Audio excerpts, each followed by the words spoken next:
Welcome back to the Ready, Fire, Aim podcast. I am your host, Thad Barnes, and today we're here with Troy Stange of Brandpop. Troy, great to see you again, my friend. Welcome. Hey, Thad. Thanks for having me on. I love those. I hadn't commented when we were off the air, but I'm super into food and travel, and both of those look like they kind of fit that bill. Those pictures behind you. Oh yeah. So the one in the middle, this one here is actually a signed poster from the band Decemberists. And then this one has a companion one, and those are actually paper samples I picked up at a design conference, I don't know, 15 years ago that I just thought they were so cool. So I framed them. The Decemberance one, for some reason I thought it was like a picture of like somewhere in France. I don't know why it brought that to my mind, like the Moulin Rouge or somewhere. I mean, it was just like, and then there's a glass of like either wine or brandy next to it. I thought, well, yeah, perfect. I'm in. Yeah, the Decemberists. The wife of the singer is also an artist, and this is her illustration of the Edgefield in Troutdale, Oregon, where there's an outdoor venue, and it used to be a mental hospital, and so they changed it into this big. I don't know if you know who McMinimans are, but it's a big deal around here. They do these really weird artistic venues and restaurants and concert places, and they make a lot of really cool art about it. But yeah, this is a poster from that band. That's cool. Yeah. Yeah, no, what I know about Oregon is mostly football related. I'm a big college football guy, and so I'm wearing a Nevada Wolfpack where I went to school, and I've been to Eugene and Portland, and I've seen the stadiums up there, and yeah, Oregon's a cool place. One of the times I was traveling up the 5, so I'm in Reno, so we kind of go through the mountains, through the Sierra, get over to the 5, and then head north to Eugene, and we're driving around, and it's like, October, it's college football time, and we're driving through fields, green fields, just beautiful ranch land, farmland kind of stuff. And all of a sudden, ways up the road, we can see this kind of cloud of white off to the side. And we're like, that's really weird. What is that? As we get closer, it turns out there's a bald eagle. It's got a lamb in the field that it has caught and killed, and it is just tearing the wool off the lamb to get to the meat and the carcass. Like, holy smokes, that was one of the most brutal but beautiful things I've ever seen. It was so cool. Yeah, that happens a lot around here. You guys have a lot of bald eagles up there? Yeah, they're not that rare. I mean, you see them just out on the river. They're around. I mean, they're cool to see, but yeah, it's not too uncommon. It's not the once in a lifetime like for some of us that don't live there. Well, I mean, seeing one tear a sheep or a lamb apart that's unique. 200 yards off the freeway. I was like, wow, that's weird. Yeah. Yeah. Cool, man. So what, have you lived in Oregon your whole life? No, I grew up in Alaska, actually. And I moved to Arizona to go to design school. I mean, sort of cutting this a little short, but I went to Arizona and Tempe to go to design school way back when. Then and it was coming out of one of Alaska's coldest winters. It was cold when I left, and I really wanted to A, go to design school, and B, thaw out. So I went to Arizona, and the first day I got there was just the most beautiful winter day. I was like, man, this is amazing. And then the next like 10 years were the exact same, only hotter and cold. And I'm like, I got to get out of here. Had I not met my wife in Arizona, I would have left a lot earlier. It took me a long time to get her out of there. But yeah, Arizona is beautiful in short bursts. Mm-hmm. Yeah, in winter. Yeah, in the winter. Yeah. And it's funny too, when you come from a really cold climate and you go there in the winter and you think, oh, 65, this is beautiful. And people are wearing like down jackets and stuff. Like, what is the matter? Yeah, 65 around here, people are in shorts and tanks all the time. Yeah. I've been to spring training in Arizona. And it was very much like that. Like, it's March. We just left Reno where it was 30 degrees and, land at the airport 65, flip-flops it is. And everyone's in coats and long pants and stuff. Yeah. It's kind of funny how that goes. So you went to design school there. Yeah. But you're not in design now. So what was that like? Like, why'd you choose design? What'd you do with that? What was that story like? Well, so I was a horrible student all through high school, and I didn't really have any direction. So I went to school in Southern Oregon, and all I did was just go to parties and have fun. And after a while, they invited me to leave. And so I took them up on that offer because I wasn't really finding anything I was interested in. I did really well in, but I couldn't find the thing that I wanted to do. And so I go back to Alaska. I'm just kicking around and just, doing nothing, working odd jobs. And my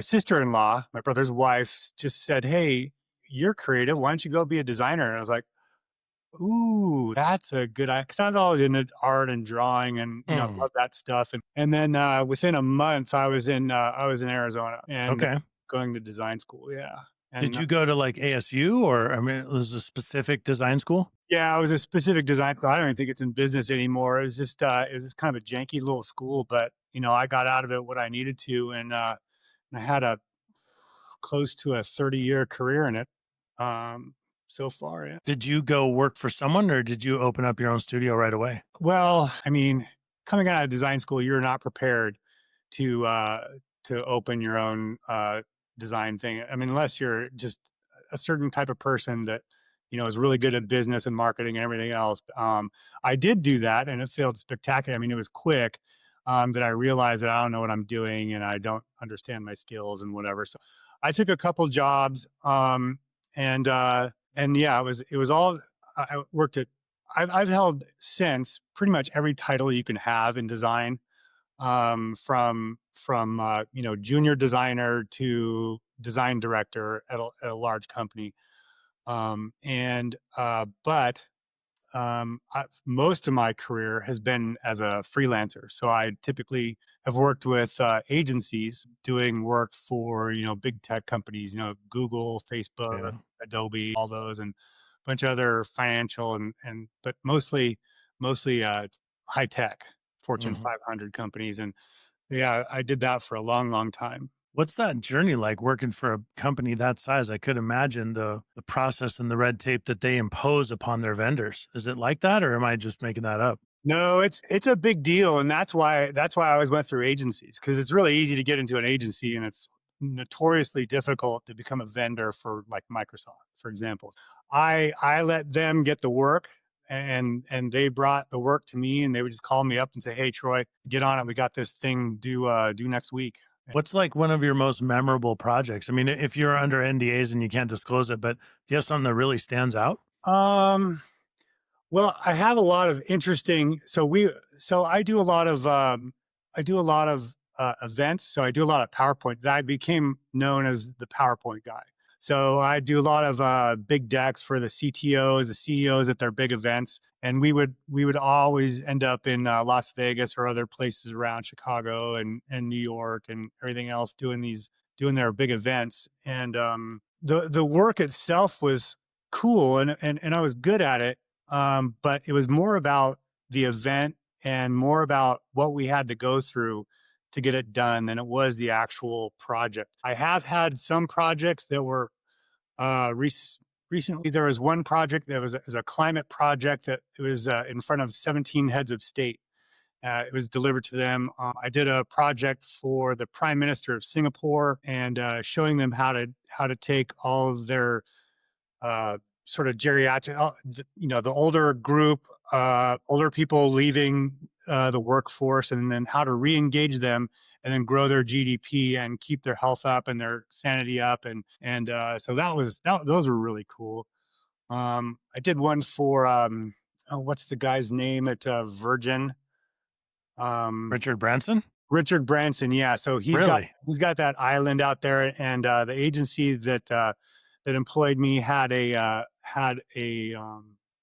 deck that they took there that was climate change sort of focused, and that was a presentation there. So yeah, I mean those were a lot of fun. I mean it was just cool to do the project rather than the project itself. It's just organization of content and making it easy to digest for the audience. I mean that's basically what I did, and try to make them look as cool as possible. One time, one of the speakers was uh, Barack Obama. Another one was Naiad. What was her name? The one who swam the English Channel when she was 67 or something like that. Yeah, I remember that story. Yeah, there's a movie about it now. and saw her talk. And so it's been, just a personal journey in going and seeing all those things and those people, and go to those cool places and everything. The projects themselves, after a while, you kind of get a little numb to them, but it's the process and the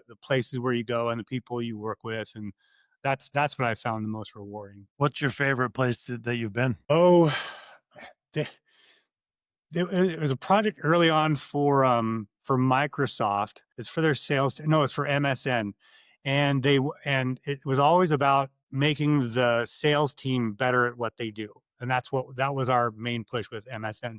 And they brought me to this really swanky this really swanky place, some beautiful hotel on the beach and everything. And I had my own room and had my own room. Just it was like it was plush living, and I had nothing to do there. And I was just like, there was nothing for me to do, and I was just like, just hanging out with all these people, and getting to know all these higher ups at MSN, and just the work was mostly done. I don't even know why they took me there, but it was awesome. But you got to go, so why not? Yeah, exactly. Most of it's not like that. Most of it's a lot of work. When you go somewhere and do an event for people, I mean, you're up all night. You're changing things, right before they get on stage. It's a battle. It's a That's battle. interesting. So they don't even have time to like rehearse what they've gone through, what you've put together for them? Well, I mean, they do, but the changes, and they do it on stage, but they'll be on stage practicing, and then they'll be making changes, just within an hour of when they're going to be on stage.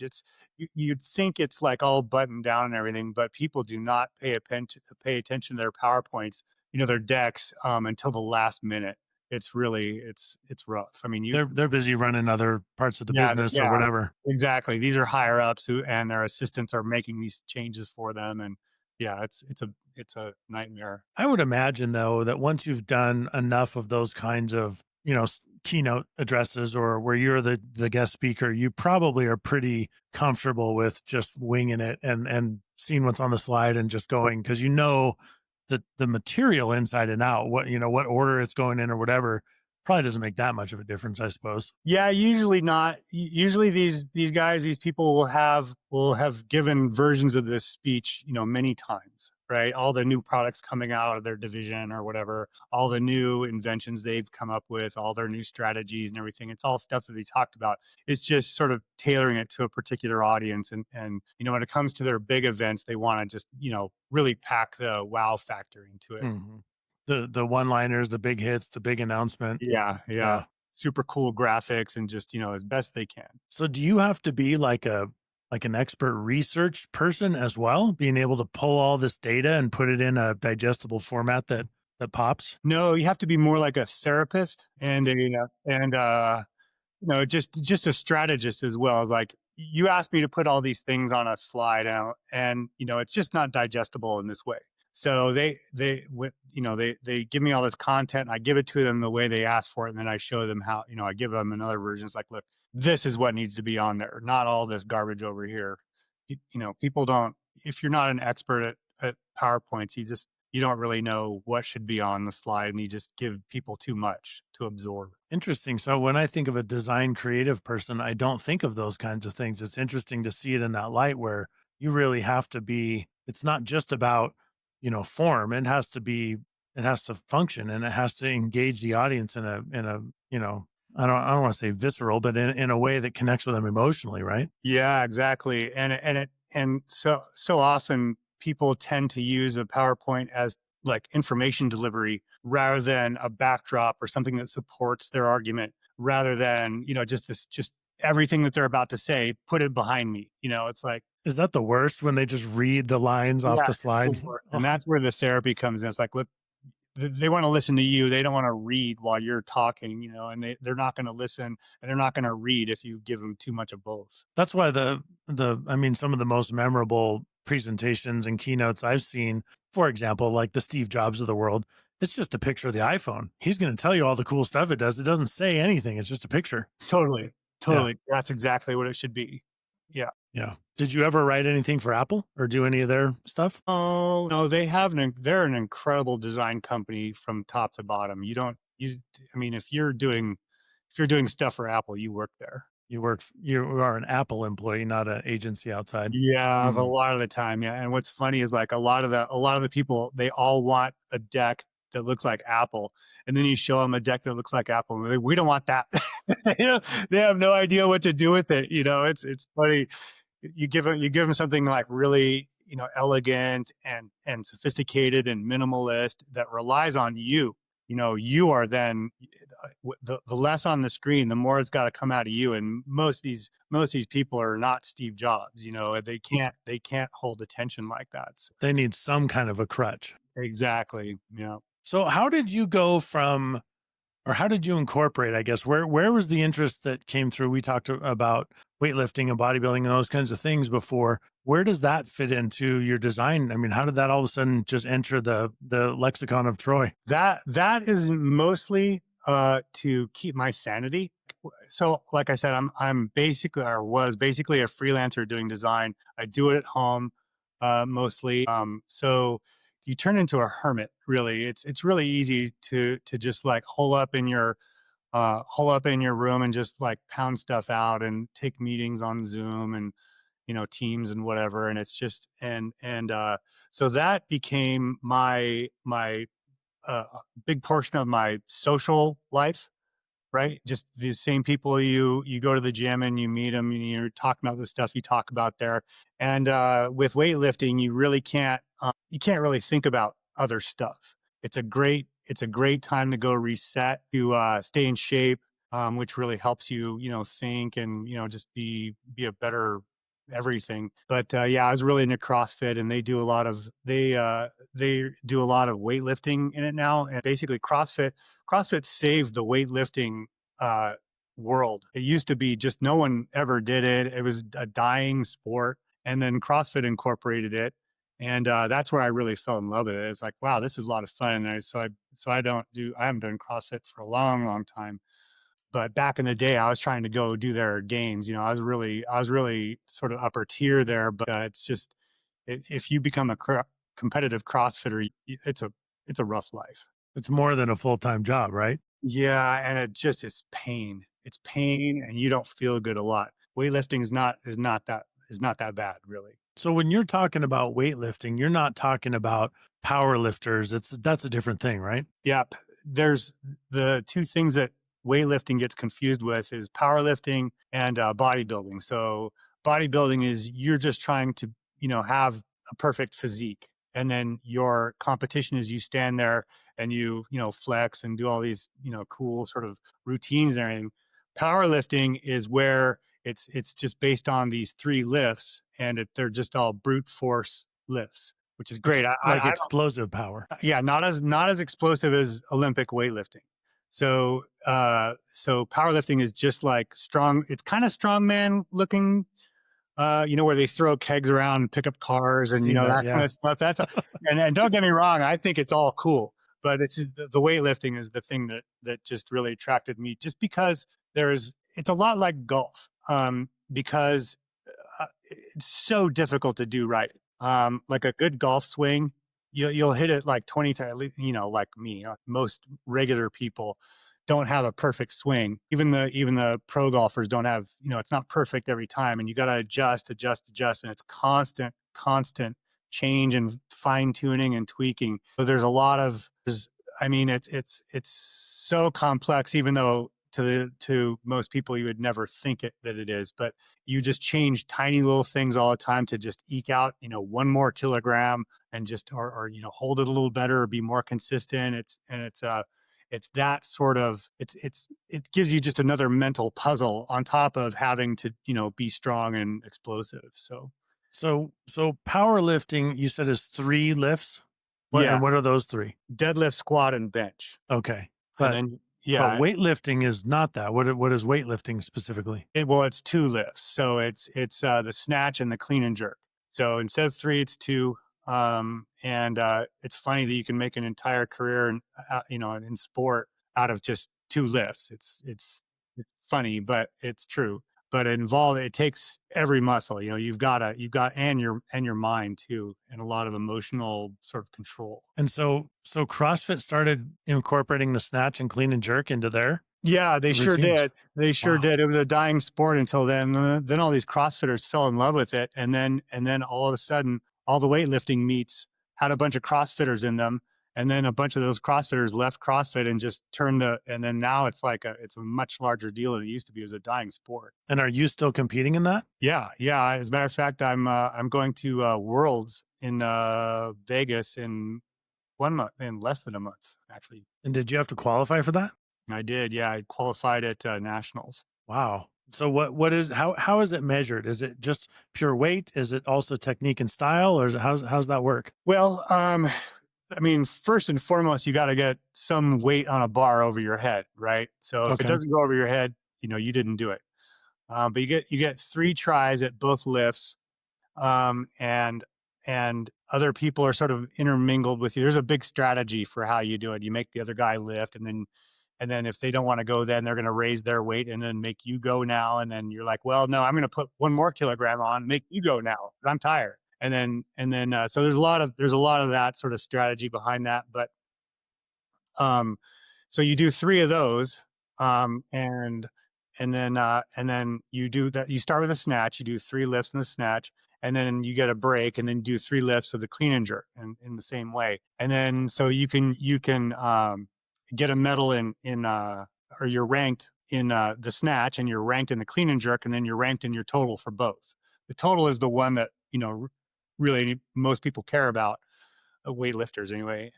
But some people just go there and just they're snatch specialists or clean and jerk specialists, and they don't even do the other one. They just want to, I'm gonna crush this one, but I'm not good at that one, so I'm just gonna do this one. So I'm going to be the best in the world at snatch only, or whatever. Yeah, yeah, but that doesn't happen in the Olympics. In the Olympics, you got to do both. No You one, have no to one do. goes to the Olympics and just does one. Hmm. It's all about the total. So if you're qualified for the worlds, right?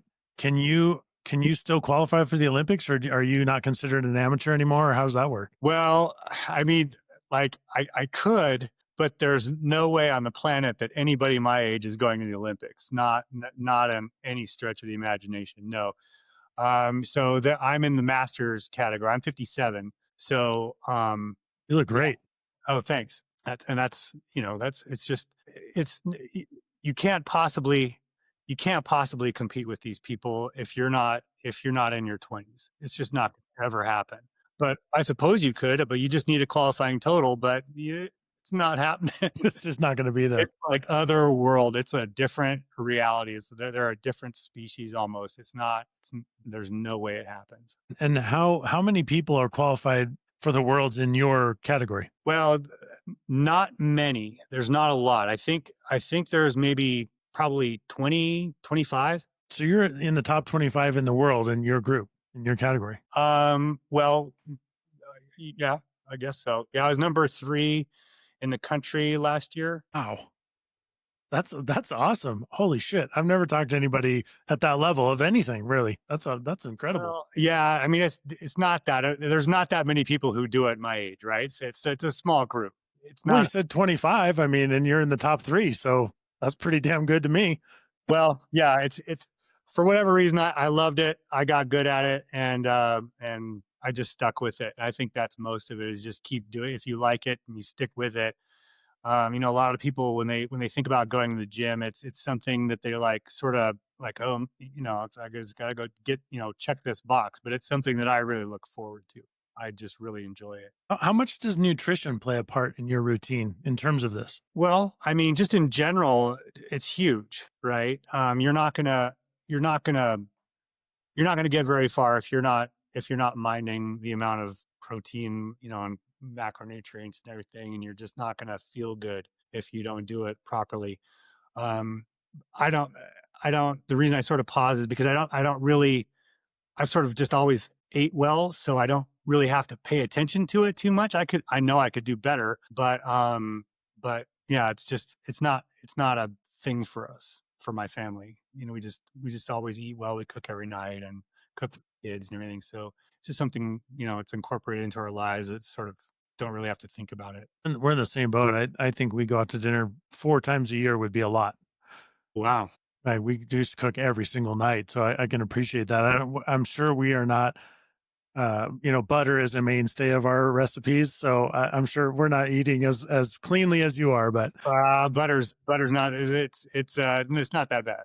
Pretty good for well, I don't. I wonder. I'm gonna have to look at that now. I wonder how much butter we go through in a week. It's a lot. It's many sticks. I just did a trip around Mount Hood. We went backpacking around Mount Hood this last week, and we were telling all these stories. That it's 42 miles. There's 10,000 feet of elevation gain and loss, and we did it in 3 days. And it's rough. That's a lot. And you gotta mind. That's when you have to pay attention to your food, right? Because you're carrying everything that you're going to eat. So you gotta bring everything with you and plan it accordingly. I've heard stories of people in Alaska that they would climb mountains in the winter, and they would just have a backpack full of frozen butter, and that's it. And that's it. Nothing else. Most calorie dense that you're going to get, and the right kind of calories for you to sustain you doing some really messed up things. Interesting. Yeah. Yeah. I mean, and it's got lactic acids and all kinds of stuff in it, and enzymes and I suppose butter has protein, right? I mean, it comes from cows, so Yeah, yeah. I mean, you're not going to get most of your. It's a great sort of endurance energy source, okay. right? It can make you fat if you eat too much of it and don't exercise, but really, there's not really much wrong with butter unless you're maybe lactose intolerant or something. All Yeah, right. So now I have a reason to eat more butter. You there's heard it nothing here wrong with first. eating butter. Just don't eat too much of it. Same with sugar, actually. Sugar is not bad for you. It's just how much you eat. Do you think that there's a difference between raw sugar and refined sugar? Really? I know. I couldn't. Mm. I don't either, but yeah, you see that, and you hear they talk about how refined sugar is the downfall of Western civilization, and it's causing our children to be fat and all these kinds of things. And I wonder if raw sugar really is that much different. No, there's nothing wrong with sugar. And I know I'm probably going to catch some heat for that, but the problem is just having too much. Any kind of sugar, the high fructose corn syrup, all that stuff, not bad for you. There's nothing. Your body takes it, fructose, sucrose, all the glucose, all those are nothing wrong with them. It's just the fact that if you eat too much of them, you're going to become what is it? Intolerant, or what is it? Insulin resistant. Right. Mm. So when you become insulin resistant, that's when you turn in, you get diabetes, Diabetes, you yeah. get fat, and all these other things, the metabolic syndrome diseases that you get. But yeah, unless you have a real problem with sugar, just in general, sugar's not bad for you, no matter in any kind. It's just, you just eat too much of it and don't exercise enough. That's probably the same with just about anything. You could eat Totally. carrots and celery your whole life, but if you eat too much, there's probably something's going to go wrong. Gotta be right. Yeah. Something has to happen. You got to moderate. Moderation of everything, even moderation. Sometimes you got to go overboard with something. Absolutely. Yeah, I've said that a bunch of times. Yeah. Yeah, And the inverse is true. I mean, it's been shown many times. You could eat McDonald's 3 meals a day. If you keep the calorie count low, you aren't going to necessarily gain weight. It doesn't mean you're healthy, but you're not going to just balloon up. If you keep your calorie count at 1,200 a day, you're going to lose weight, even if it's McDonald's. totally. There was a Netflix documentary on that, because there was a guy who came on, did Supersize Me or something, and he was trying to show how bad McDonald's was for you, and he would just like eat as much McDonald's as he could for every meal. And yeah, he got all messed up. Another guy did another Netflix documentary saying that guy was full of shit, and he went to McDonald's, did the same thing, only he didn't have the shaken fries, and all of his blood markers looked better than they did when he started, and he lost weight. Yeah. So there you go. You heard it here first. Troy says you can eat McDonald's every day and lose weight. Well, yeah, I'm that's kidding. real. So, all right. So you went through design school. You worked for some amazing companies, did some amazing stuff there. But at some point you said, this isn't where I see myself continuing to go. What was that transition like, and where did you go? Yeah, so I'm an early adopter of pretty much anything. Like, I will try all the new stuff. And when AI popped out, I was the first one in my family to like start talking about it. And they started giving me side glances, like, what are you even talking about? And I was like, this is really cool. And just like the web and the school I chose for design, they were the only ones teaching computers at the time in the early 90s. And other schools had like airbrush, and they had airbrush like class from 1 to 8. Airbrush one, airbrush two, airbrush. And it's like these, but we got computers over here. What are you talking about airbrushes? And so it's sort of the same way. I just kept digging into it, and I got super excited about it. And and yeah, I figured there's a way to make it really useful, right? And I mean, that's the idea, is how to make it useful.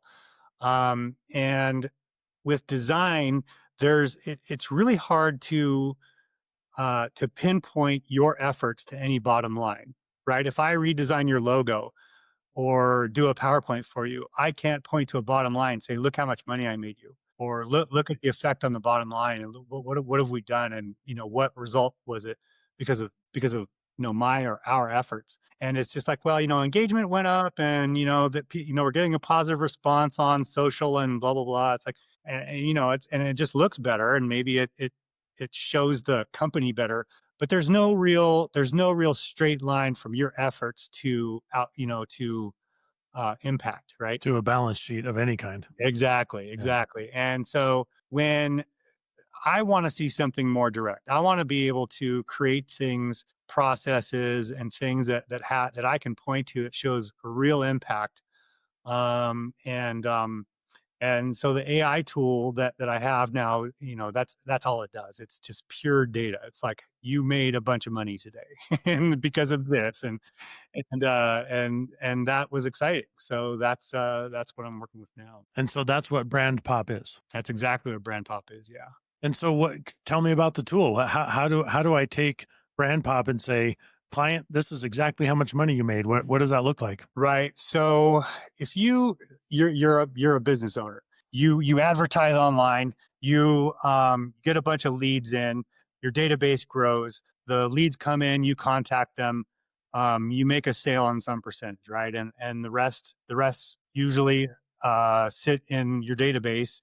If you're a smaller company, it's not something easy for you to go digging through that database and reconnecting with those people. If you're going to do it manually, you're now competing with all the new leads that are coming in today, with trying to reconnect with the leads that you already tried connecting with, and they either ghosted you or said no, or maybe later, or they said yes, and then sort of went away.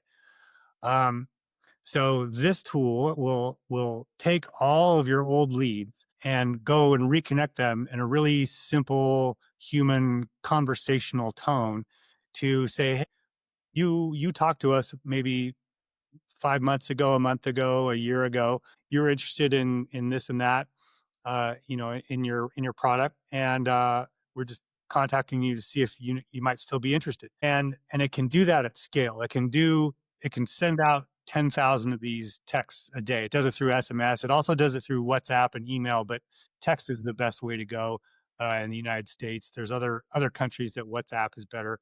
Sure. And it gets a higher percentage than just even warm emails.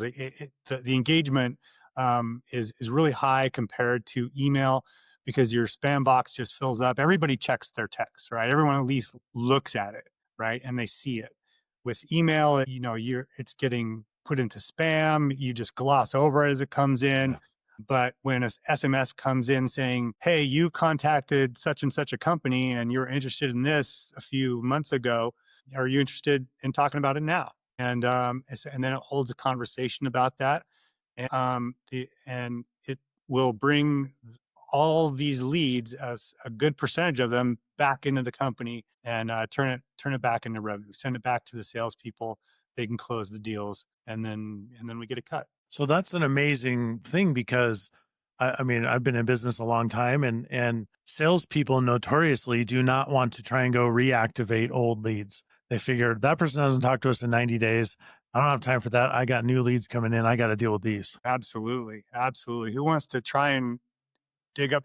It's something that companies will only do if the new leads aren't coming in. You know what I mean? They want they don't they're not going to go digging through their old leads unless things are they're in trouble, or they need to, like, they have a big quota looming over their head. They're like, or they're out of the round robin loop of whatever, and they don't got a big list in front of them. So, like, whatever, I'll start digging through these. And but it doesn't really work. I mean, the manual effort is just so slow. Yeah. And like you said, we were talking off air, 50% of something is better than 100% of nothing, right? So Right. if you can tell a company your salespeople don't have time, what about 50% of your profits total? I mean, and that's above and beyond anything you're doing right now. That seems like a no brainer. Yeah, yeah, it's there. It's a gold mine that just it's like gold mining, right? So like, there's a bunch of dirt in a river that you're going through. There's a lot more dirt than there is gold, but you can make money, you know, finding gold in rivers. Or you can have an AI do it, and not have to really deal with it.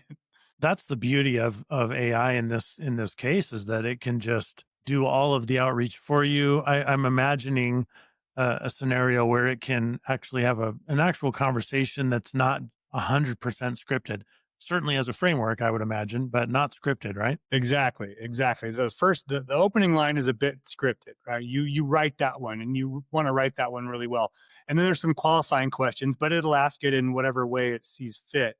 And then there's another AI that sort of moderates everything to make sure that the conversation is going well. And if it's not, it flags it, and then we deal with it.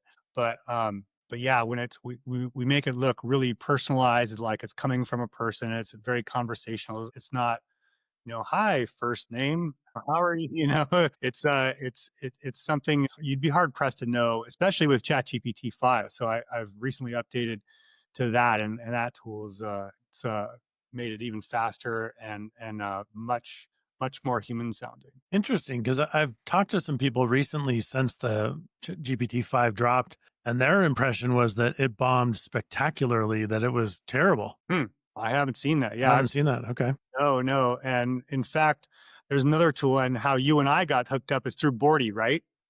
Yeah, and so uh, Bordy is now really amazing. Bordy's the way that the intros that it makes, and the tone that it takes with in speaking, and remembers much better. Yeah, GPT-5 has been nothing.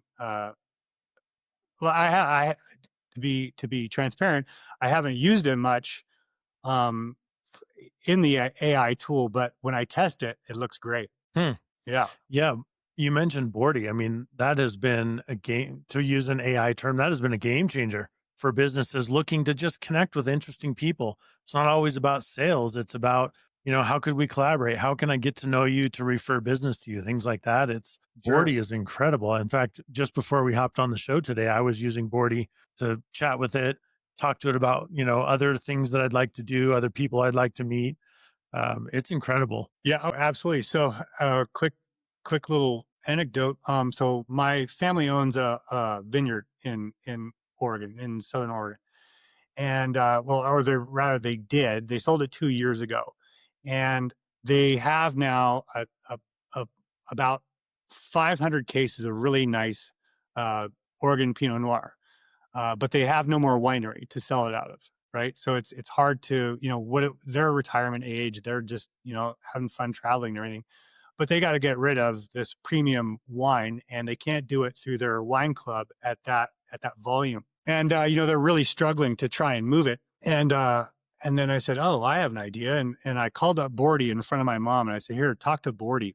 And then we had this conversation with Bordy, and to find people who could help move the wine. And Bordy hooked us up with a person, with two people in Canada and another in Ireland, I think, and to just help us, move this wholesale wine. And so now we're working through WhatsApp, trying to figure out, what's the best way to do it. And it's just you can use Bordy to find people to ask for advice. And I've done that before with him too. It's like, I want to talk about, I want to show this to some really high end marketers, or CMOs, and figure out how to do, what best way can I take Brandpop to the next level and get their feedback on it. And they are giving me suggestions, because we just had a conversation. They're cool enough to get on the phone and take 15 minutes with me and give me their feedback. And yeah, you can use it for a lot of stuff, including strategies. He's pretty good at thinking of ways to to take your business and to strategize, and other verticals you might contact and stuff like that. I love Bordy. It's incredible to me that Bordy is still free. I don't know how this is, given that they just had a fundraising round. I think I heard they raised like 8 million. I got to believe that those investors are going to look for a return soon. I don't know how they're going to give it to them. Yeah, yeah, that's a good question. I mean, they're going to monetize it sooner or later, but for now it's free, and yeah, you should definitely use it. Yeah, if you're listening and you're not using Bordy AI, go look them up on LinkedIn, get connected, and it'll give you a phone number to call, have a chat with it. It's incredible. Bordy is next level. Yeah, Bordy is super cool. I was so impressed with that. You should see my mom's jaw drop when she's having this conversation. He's an Australian accents, super pleasant guy, and yeah, it's great. He's great. It is. Your family has all this wine. Do you think that it would ever make it into a place where a regular wine drinker like myself would be able to buy it? Would it show up in a Total Wine or a Bevmo or a no? No, it never did. It was never distributed. So everything that they sold was straight out of the winery. Most of the grapes they sold to King Estate. A lot of people know who King Estate is, and that's actually who bought the vineyard after they sold it. And so that's where 90% of the grapes went. And so they just kept a chunk to themselves, fermented it and bottled it, labeled it, and sold it out of their winery. They did a bunch of hospitality things. But no, the only way you're going to get your hands on it is by me sending you a bottle, which I'll do after this. Yeah. Shoot, I'll never say no to a good Oregon Pinot. I cut my teeth out there, man. I took a trip in 2009 and drove up the Oregon coast with the intent of just seeing what happens. And we got all the way to Astoria and then started driving back down. And not long after Astoria, we found a little winery called Flying Dutchman. And their big thing was, we do all of our fermenting and bottling right on the ocean. So you get that, it incorporates itself, the ocean air incorporates itself into the process. And their Pinot was still to this day some of the favorite I've ever had. And I've never had any since. They didn't have a wine club at the time that I could join. So what I bought was all I ever got to drink. But eventually I want to get back up there and see if they're still around. But yeah, I think I've heard of them. That strikes. I mean, well, it's Flying Dutchman. That's very familiar anyway. Yeah, I don't know who they are, but yeah, there's a lot of good Pinots around here. Oh man, so they do really well, and including my family, like they have Pinot Gris, they had Merlot, Cabernet. What else they have? They had some Chardonnay, and all those were like down here. Like I don't even, and they're like, "Hey, should we open up?" We're like, "No, I don't want to just bust out the Pinot. That's what I want."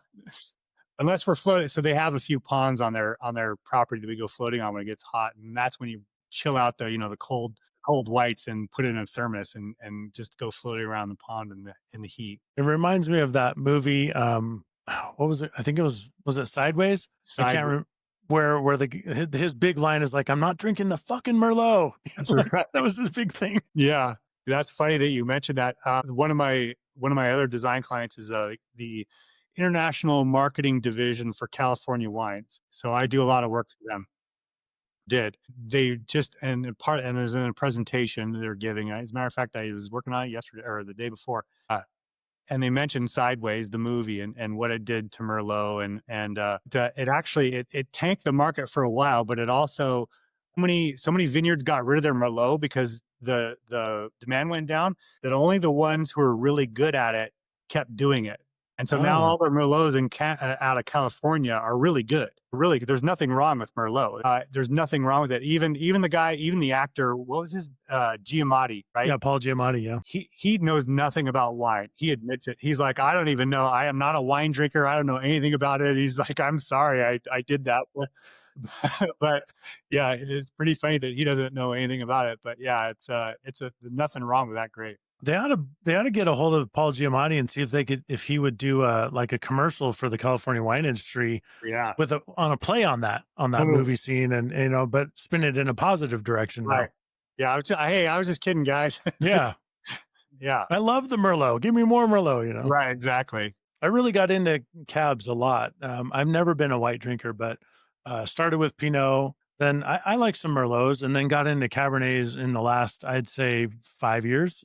Heavy. I mean, that's almost all I drink. That and Zinfandels, like big, bold, jammy, Rumbauer style, where they're like high alcohol, big wines. You want a big, heavy, meaty steak, but they're jammy and sweet. And yeah, that's not, That's too much for me. That's too much flavor. Matter of fact, I don't even drink that much wine anymore, and that's sad because I got a bunch of wine downstairs in my cellar, but I don't because they keep giving it to me when we go visit, and I'm like, okay, I'll just put it in there. And my kids are right now doing a trip in Canada. My son and a bunch of his friends just took my truck and drove off to do a camping trip in Canada. Wow. And they all came over here last night, and they're like, "Hey, Dad, can I give my friend some of this Pinot?" I'm like, "Yeah, take the good stuff. Here's this one, and here's that one." It's like, I have too much. I got to get rid of this stuff. You got But to have a block party, invite all your neighbors and just have yeah, a big wine tasting. that's a great idea. That's the best way to not upset your neighbors when you have a big raucous party is make sure you invite them. But yeah, totally, absolutely, yeah, no question. Wine makes friends. It absolutely does. Yeah. We've made some really good friends. We really, in the last 4 years, have gotten into the stuff out of Paso Robles.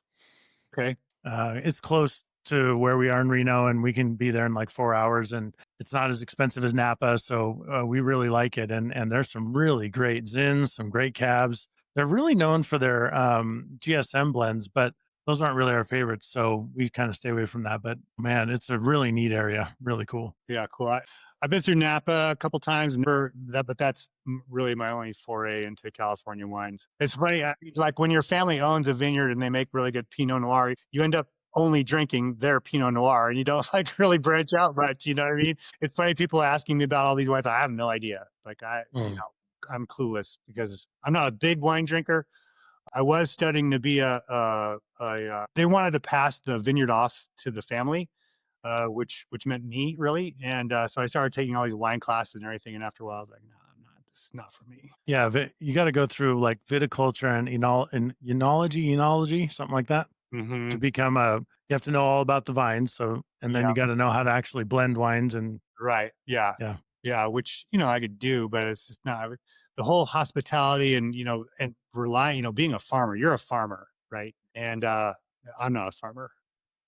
Not a farmer. You're a weightlifter. Yeah. I'm not going to Those go. guys don't farm. No, we're not farmers. There's a lot of strong farmers out there, but I'm definitely not one of them. Not one of them. So how do people get a hold of you? I know we mentioned Brandpop AI, but what's the best? Is that the best way? Is go to your website? Do you connect with people on LinkedIn, or what's the best thing? Yeah, either LinkedIn, the website. The website gives a little more in depth, but usually just connecting with me, email or on LinkedIn, and seeing a demo of how it works. And that's if you're the right company that has that's a fit for this, the light bulbs go off pretty quick. You can see it in people's faces when you show it to them, and they go, oh. And they put two and two together and makes sense. It's easy choice then. Mm-hmm. Can you ask Bordy to introduce you to someone in particular? Like if I said I want to meet Troy Stange, like can you introduce me? Does Bordy do that? It wouldn't surprise me. I don't know why he couldn't. Interesting. I'm gonna have to test that and find somebody that I want to meet and see if he can pinpoint the single person. He won't give you their email.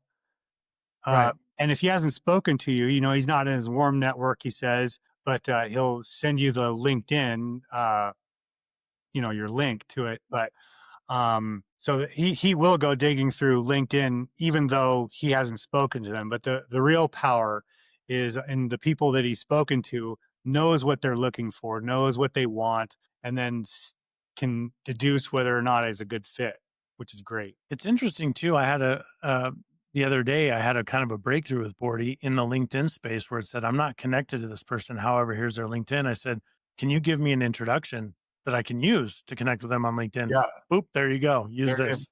And it gave me the word for word, just copy and paste. And it was great. Yeah, totally. I do that too. Only I don't with a connection. I don't put a connection message in. I just click and connect. Yeah. And then do you find that it still works good?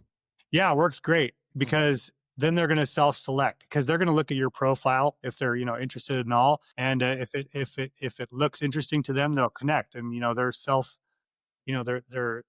they're pre-qualifying themselves. Pre-qualifying themselves, and you don't have to deal with it. You don't have to write a message, and if they're interested, then it's much warmer that way. Plus, So you have to write a thing every time. Yeah, you don't have to come up with some verbiage that doesn't sound like it was written by AI or whatever. Or super salesy, scammy, and you're not that guy who says, "Hey, how you doing? Hey, buy my stuff." right in their face, get right Yeah, into them. right. So that speaks to having a really well crafted LinkedIn profile then, right? So it's very clear and transparent of what you do, how you can help any given person that you might be connecting with. That's a really good call to action for people to really look at their LinkedIn profiles and make sure that they're up to date and informative. Yeah, there's a lot of best practices around it for sure. And I've been changing mine constantly, just like getting tips and putting better things together. And but yeah, I'm not really sure. What do you think about how LinkedIn is sort of operating these days? Do you think it's a garbage heap, or is it is it useful? I mean, it's useful to find people, but like their feed and everything and what pops up, and a lot of it's AI written, and a lot of it is just sort of like, just this belongs on Facebook. What are you doing? Yeah.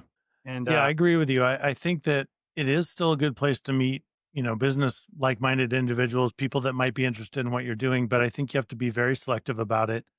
And I don't spend any time in the feed, zero, because it's nothing but political stuff that, like you said, should be on Facebook or just left out completely. There's a couple people that I follow that actually post interesting content that has business implications or, social implications outside of political. yeah, But generally, I just don't even look at my feed anymore. I don't have time for that. yeah, I found myself scrolling really quickly. It's like and checking the notifications. They have some cool games on there, by the way.